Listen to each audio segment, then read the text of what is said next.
Tere pealelõunat kõigile ja tere tulemast magistriõppe infoõhtule. Ja täna tuleb jutuks magistriõppe programm infotehnoloogia mitteinformaatikutele. Mina olen Kuldar Taveter, olen Arvutiteaduse Instituudi infosüsteemide professor ja antud õppekava programmijuht ja minuga on kaasas magistrant Ailar Pokk. Ütled paar sõna enda kohta ka? Tere ka minu poolt. Mina olen esimese aasta tudeng, samuti ka programminõukogu liige nüüdsest ja äh, tegelikult hingelt tegelen siis tarkvaraarendusega. Aitäh. Nii, Ailar räägib pärast veel, aga ma kõigepealt siis teen väikese ülevaate meie magistriõppeprogrammist infotehnoloogia mitteinformaatikutele. Ja selleks on mul siin ka ette valmistatud üks väike slaidiprogramm.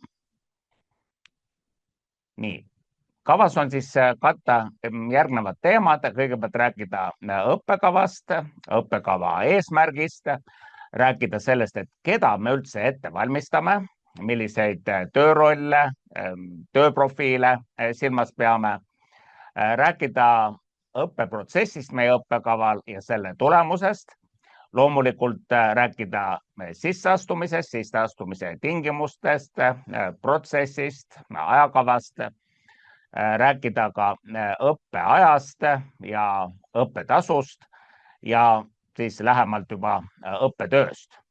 Ja annan ka lühikese ülevaate programmi moodulitest. Programm nimelt on jaotatud erinevateks mooduliteks, et kergendada magistrandil programmi läbimist. Lühikese ülevaate näidistunniplaanist ja veel teen väikese ekskursi tööstusmagistratuuri ja siis loomulikult teie küsimused ja vastused. Nii et hakake juba mõtlema siis oma võimalikke küsimusi. Võib-olla on teil mõnedel juba olemas küsimused, teistel tekivad need meie esitluse ajal. Ja siis pärast saame rahulikult võtta aega, et küsimustele vastata. Nii, aga läheme siis praegu edasi programmi tutvustusega. Programmi eesmärk kõigepealt, väga oluline asi. Ja eesmärgi me oleme sõnastanud nii, et see on saada esmased teadmised infotehnoloogiast ning ühendada need oma varem omandatud eriala ja töökogemusega. Nii et mis tahes varem omandatud eriala ja töökogemus.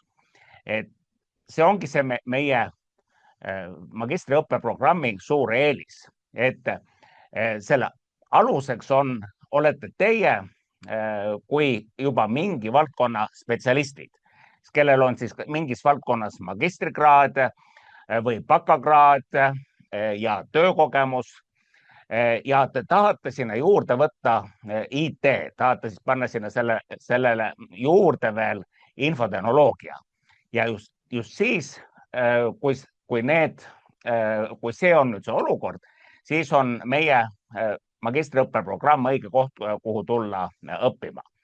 Ja natukene ajast etteruttavalt ma ütlen ära, kuna see teema nagunii tõstatub, et võib-olla mõned teist küsivad, et aga kas nüüd enam on mõtet tulla, et tehisintellekt teeb ju kõik ära. Tehisintellekt teeb tõesti elu lihtsamaks. Ja mida tehisintellekt võimaldab, on see, et te võite infotehnoloogilisi süsteeme ehitada nii, et te kirjeldate seda, mida on vaja rohkem oma eriala terminites ja teile vähemalt osaliselt genereeritakse infotehnoloogilised lahendused. Et tehisaru loob ise teie kirjelduste põhjal, genereerib programmi koodi, aga samas, et selleks, et seda kvaliteetselt ja hästi ja õigesti teha, on teil vaja infotehnoloogilist vundamenti. Teil on vaja aru saada, et kuidas arvuti töötab põhimõtteliselt. Teil on vaja omandada algoritmiline mõtlemine ja just selleks me õpetame ka programmeerimist teile algul. et oskaksite siis laialt öeldes, et mõelda nii, nagu arvuti mõtleb. Teil on vaja aru saada tarkvaraarendusprotsessist, kuidas protsess algab nõuetest ja edasi läheb arhitektuuri disaini, detailse disaini juurde ja alles siis programmeerimise juurde. Et kõik see tunnetus on vajalik omandada selleks, et ka tehisaru abil luua kvaliteetseid infotehnoloogilisi süsteeme. Nii et tehisaru selles mõttes siis meie õppekavas, ma ei saa öelda, et ta midagi ei muuda, aga see põhivundament jääb samaks. Lihtsalt muutuvad ka meie õppekavas endas, muutuvad ka tööriistad, me õpetame aineid pisut erineval viisil ja see on pidevalt jätkuv protsess, aga põhiliselt on ikkagi see sama eesmärk, saada esmased teadmised infotehnoloogiast ning ühendada need oma varem omandatud eriala ja töökogemusega. Nii, nüüd keda me ette valmistame?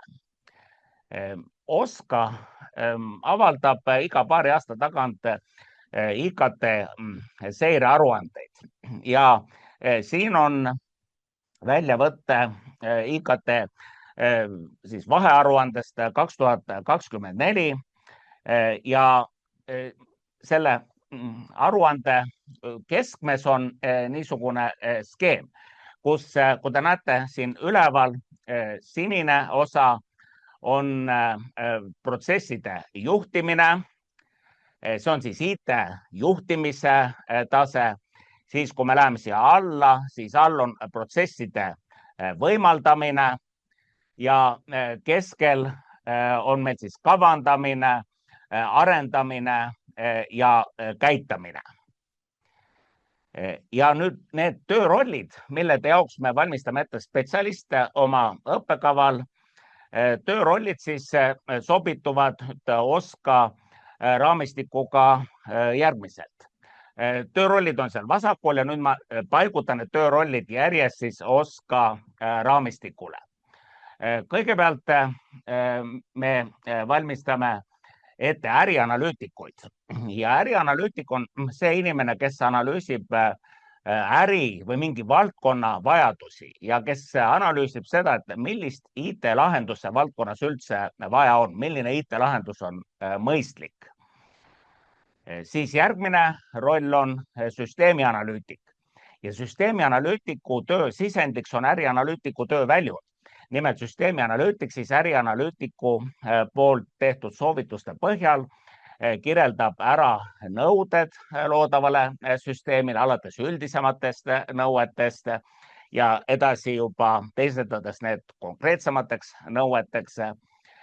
Ja ta eesmärgiks on siis saada nõuded niisugusesse vormi, et need oleksid arusaadavad ja hõlpsalt teostatavad arendusfaasis. Arendusfaas, mis on järgmine ka siin skeemi peal, eks meil on kavandamine, arendamine ja käitamine.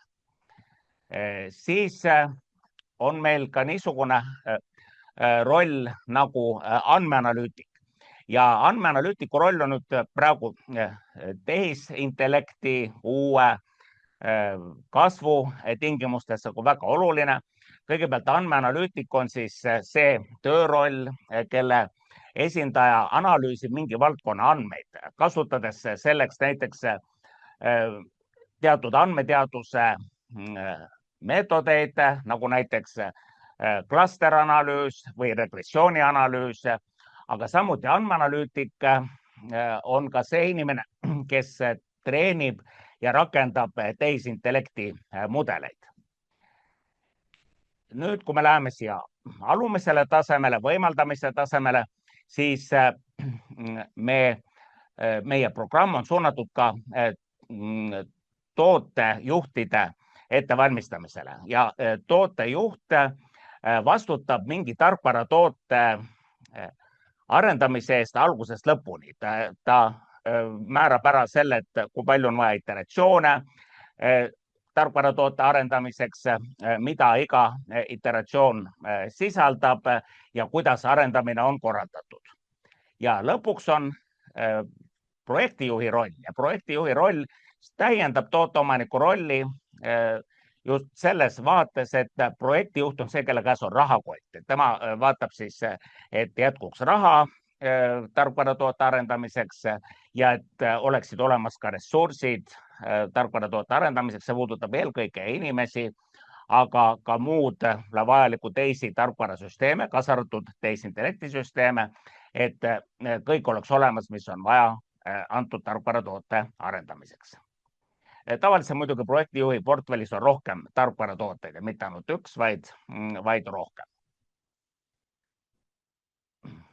Ja nüüd, kui me vaatame nüüd sellist üldist pilti meie õppekavast, siis meie õppekaval alguspunktiks on IT alusmoodul ja IT alusmoodul annab alusteadmised programmeerimisest, mis on just vajalik algoritmilise mõtlemise omandamiseks, andmebaasidest, küberturvalisusest, infosüsteemidest, et see on nagu A ja B, see on kõige alus.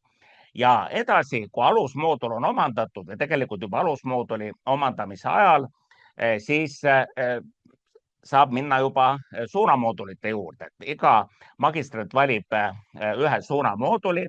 Meil on 3 suunamoodulit ja nagu siit näha, siis see suunamoodul on siis suunatud mingite töörollide esindajate ettevalmistamisele, mis ei tähenda seda, et see oleks sellega piiratud, vaid lihtsalt see on lihtsalt selline suunatus, et tegelikult võite hiljem töötada ka muudes töörollides, aga lihtsalt, et see on nagu, mida me oleme silmas pidanud.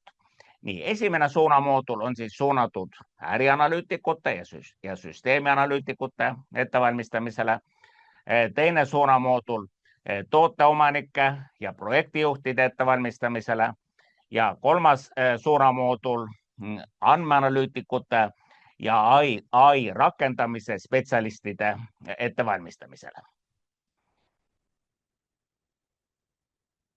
Nüüd sisseastumine.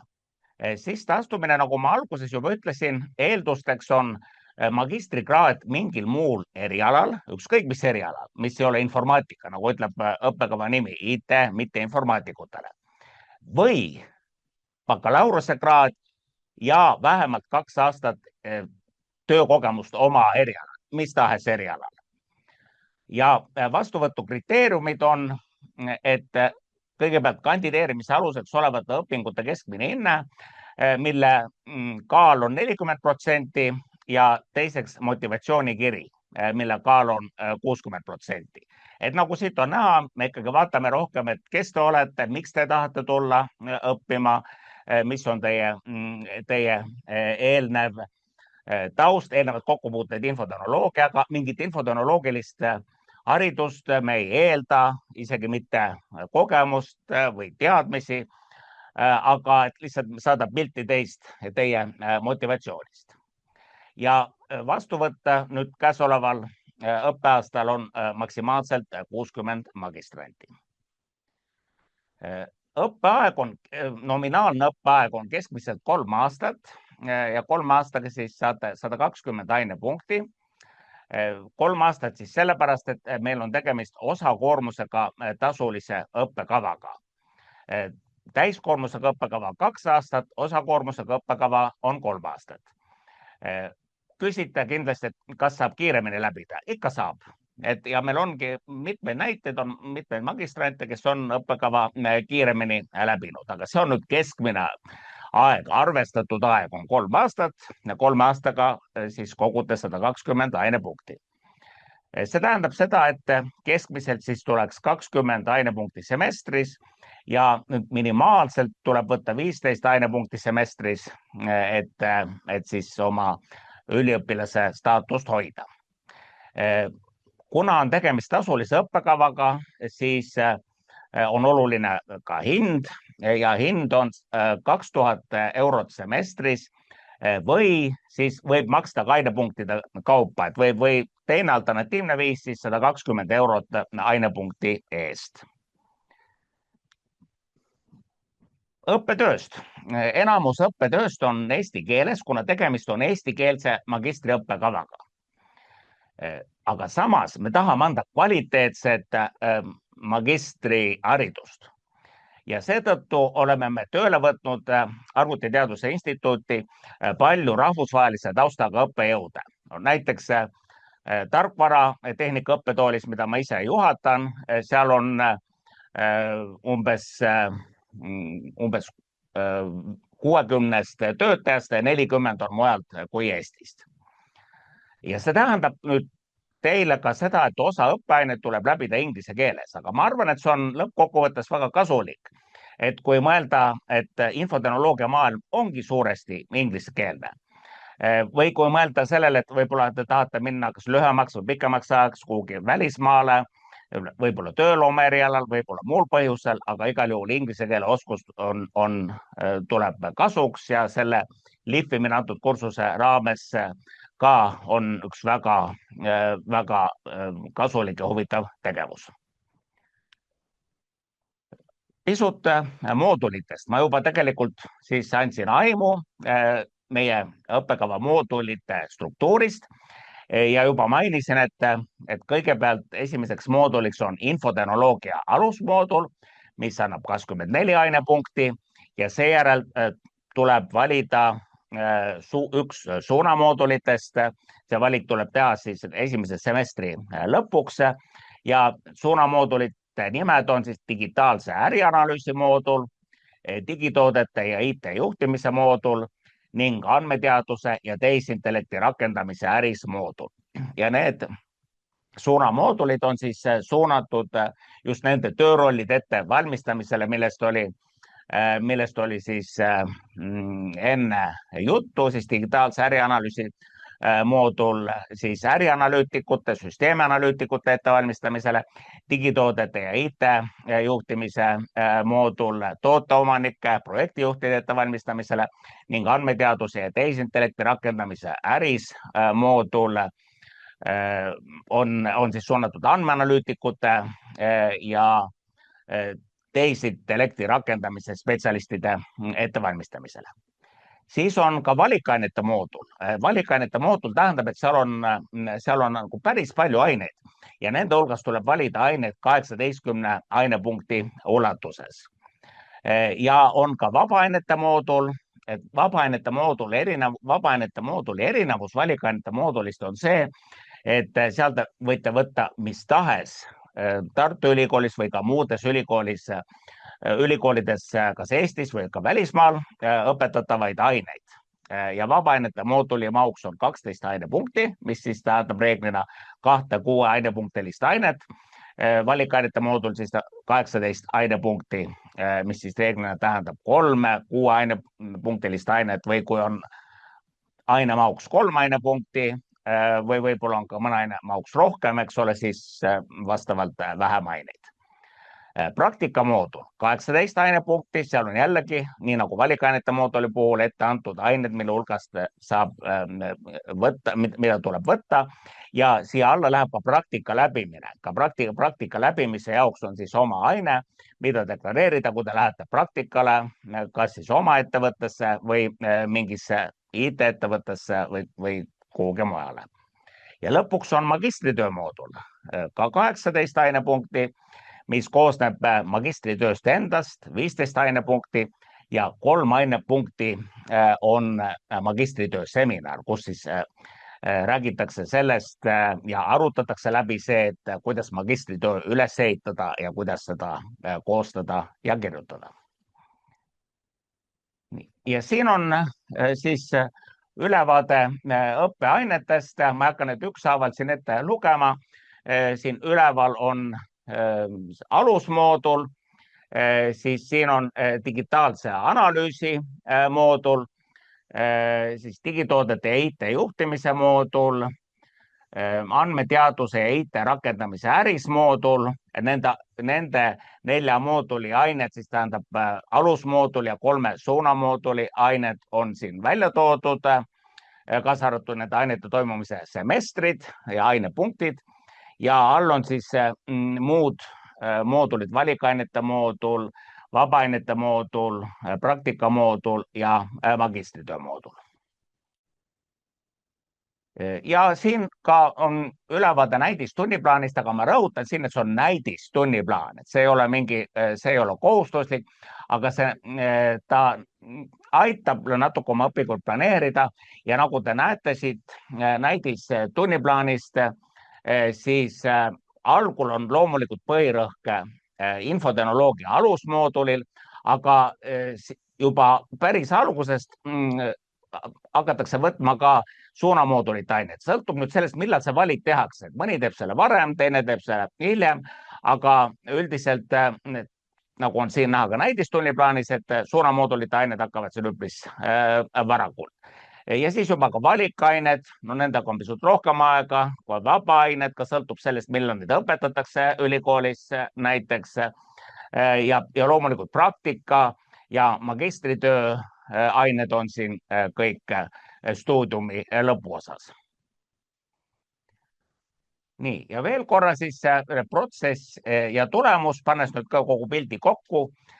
Siin ees see sinine osa on siis baasmoodul, infotehnoloogia baasmoodul ja suunamoodulis siis digitaalse analüüsi moodul, suunatud siis ärianalüütikute, süsteemianalüütikute ettevalmistamisele, digitoodete ja IT juhtimise moodul, suunatud tooteomanike ja projektijuhtide ettevalmistamisele ning andmeteaduse ja tehisintellekti rakendamise äris moodul, suunatud andmeanalüütikute ja AI rakendamise spetsialistide ettevalmistamisele. Nii, ja veel üks väike niisugune ekskurss või kõrvalepõige, et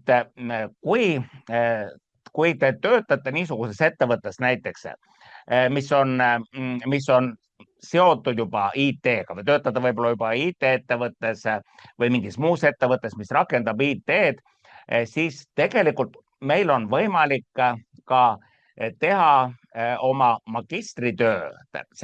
See puudutab siis eelkõige magistritöö moodulit, seda viimast moodulit.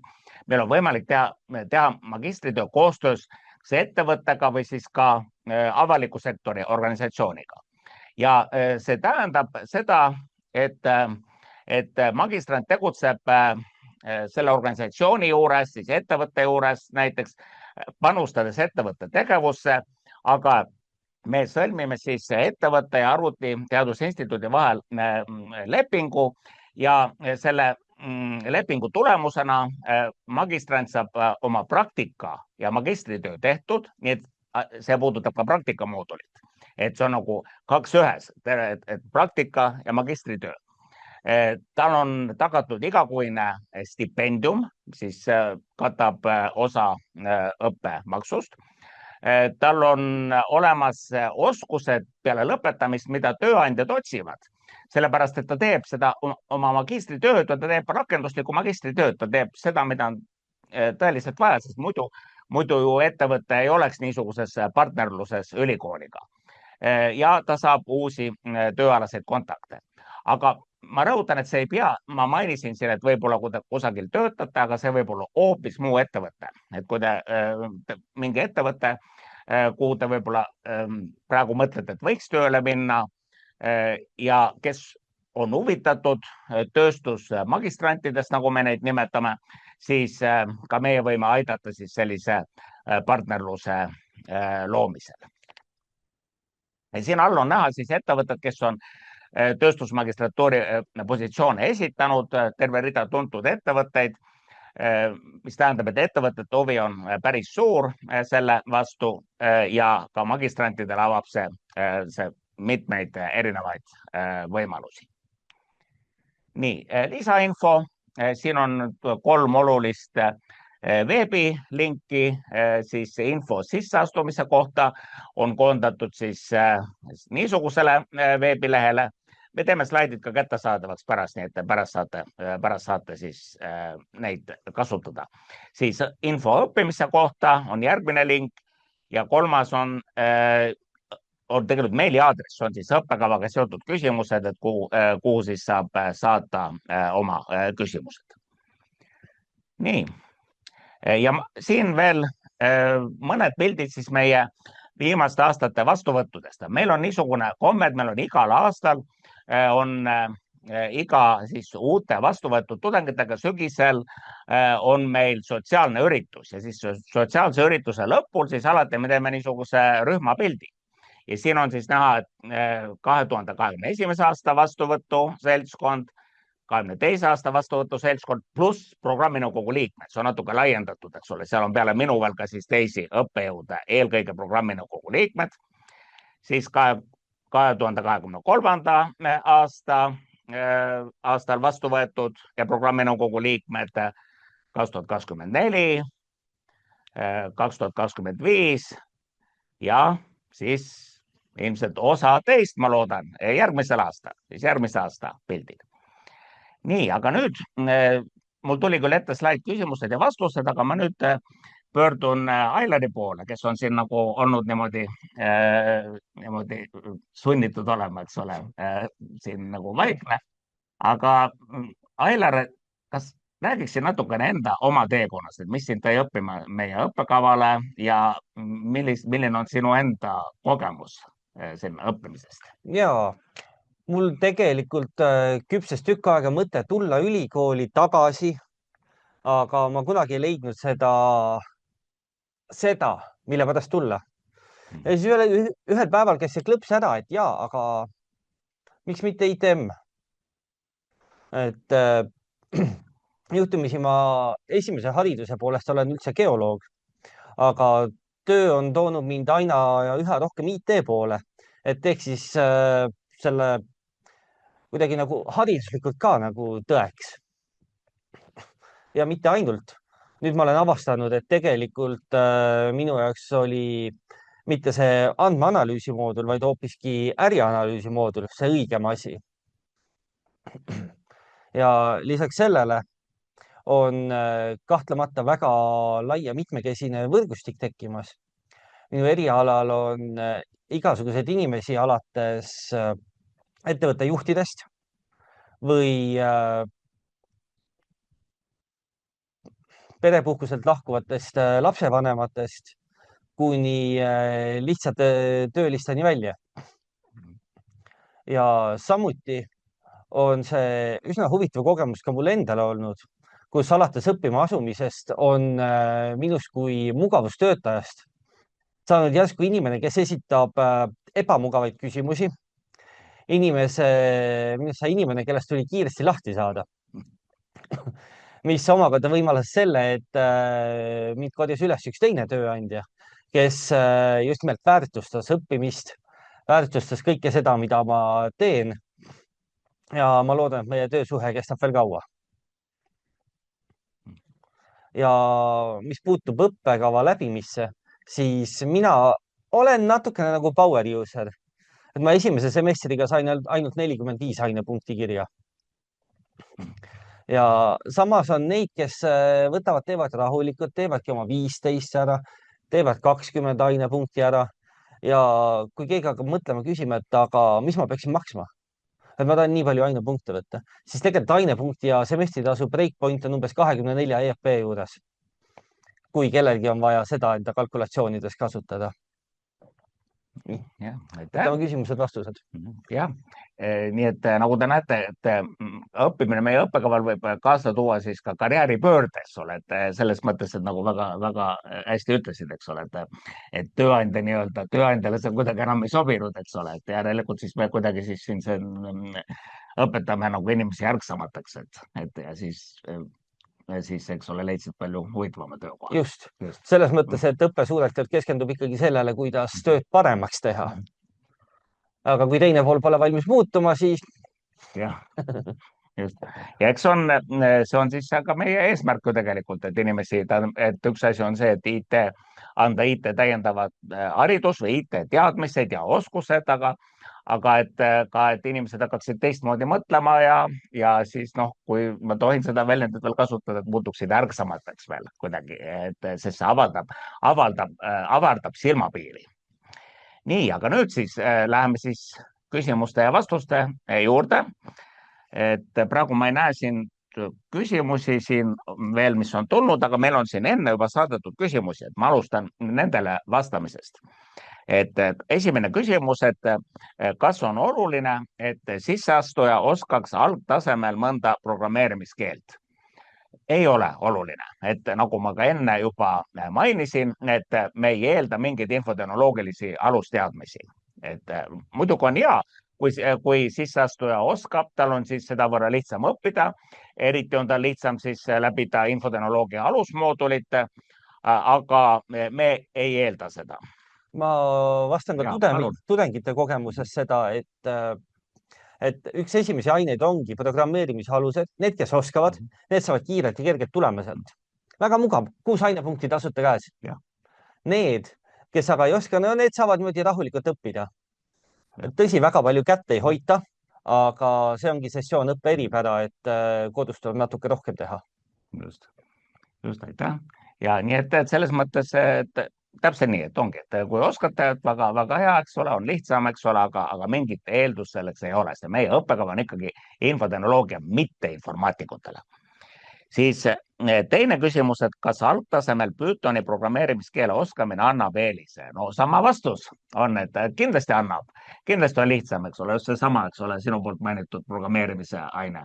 Et seal on, kuna programmeerimise algõppe toimub meil Pythonis, siis kindlasti aitab kaasa. Aga ta ei anna eelist sisseastumisel, aga teeb teil õpingud lihtsamaks. Kolmas küsimus, et kas on ka sisseastumiskatsed? Ei, meil sisseastumine toimub ainult motivatsioonikirja ja siis eelneva õppeastme, siis gümnaasiumi õppeastme siis keskmise hinde alusel. Et sisseastumiskatseid ei ole ja siis nagu ma enne ütlesin, motivatsioonikirja annab 60%, on kaaluga 60% ja siis keskmine hinne 40%. Siis neljas küsimus, kas on võimalik vaid lõputöö või on ka loodud lõpueksamite variant? Jah, meil on olemas ametlikult lõpueksam, selle asja nimi on ametlikult lõpueksam. Mida see tegelikult endast kujutab?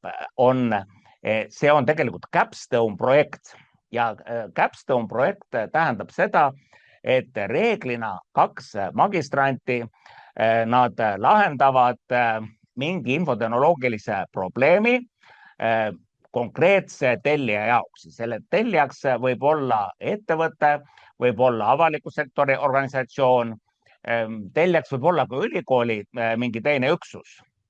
Aga oluline on see, et siin oleks see praktiline lähenemine, et tõesti lahendavad mingi probleemi, millel on praktiline väärtus. Ja nad vormistavad oma töö tegelikult samamoodi, see on nagu väga lähedane magistritööle, aga siin on 2 erinevust. Esiteks, et meil on 2 magistranti, kes seda teevad ja teiseks, et seda laadi magistritöö on pisut tehnilise, võib-olla ta natuke rohkem tehnilise raporti moodi, kuna ikkagi raporteeritakse sellest, et milline oli selle praktilise lahenduse leidmise käik. Ja praegu mul ongi 2 magistranti, mul teevad siis meie õppekaval esimest Capstone projekti ja kus siis ongi tulemuseks tuleb siis praktiline lahendus ja see lahendus võib olla ka prototüübi tasemel, nagu tihti on, eks ole. Selles mõttes tal peab olema siiski ütleme, et selline võimalik praktiline ja edasi arendamise väärtus. Nii, vaatan, kas on tulnud veel küsimusi. Kas kontaktõppe toimub eranditult koha peal Tartus? Üldvastus on, et jah. Aga see sõltub nüüd konkreetsest õppeainest. Et kui ma toon siin näitena oma õppeaine nõuete analüüs, mida mina õpetan, siis nõuete analüüs eeldab, nõuete analüüs kui distsipliin, kui valdkond eeldab tihedat suhtlemist klientidega, suhtlemist siis nende mingi valdkonna esindajatega, kelle jaoks infosüsteemi või tarkvarasüsteemi tehakse. Ja kuna oluline on suhtlemine, siis see õppeaine on ka omamoodi suhtlemistreening ja seetõttu minu õppeaines toimub õpe kontaktõppena. aga on teisi õppeaineid, kus on võimalik ka selline hübriidlahendus. Kuidas on sinu kogemus? Minu kogemus on, ma ise olen tartlane, ma olen kogu aeg kohapeal, aga teiste tudengite kogemus on jällegi selline, et umbes pool kogu õppekavast saab läbida täiesti kontaktis ja mõnel juhul tuleb ikkagi natukene või siis kogu aeg kohal käia. Et oleneb tõesti ainest. Et see oleneb ainest, et paljudes ainetes ka loengud kantakse üle või salvestatakse, aga see on konkreetselt nüüd see asi, mis tuleb lahendada iga aine õppejõuga eraldi. Aga no ma rõhutan, et iga õppejõuga on võimalik saavutada erikokkuleppeid, kui sa annad enda vajadustest või soovidest varakult teada. Tagantjärgi asju tõesti ei jõua lahendada.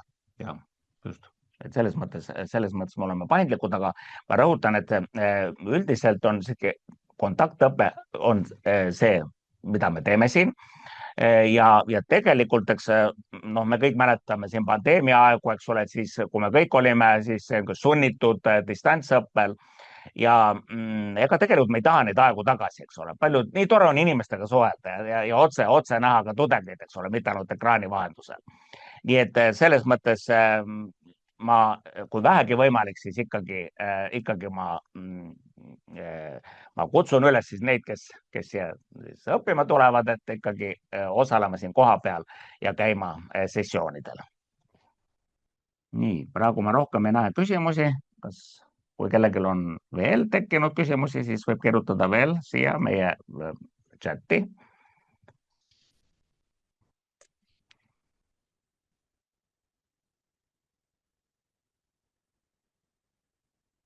Nii et ma vahepeal siin küsin, et nii et siis ikkagi selline töö kõrvalt ja pereelu kõrvalt õppimine, see kõik nagu töötab.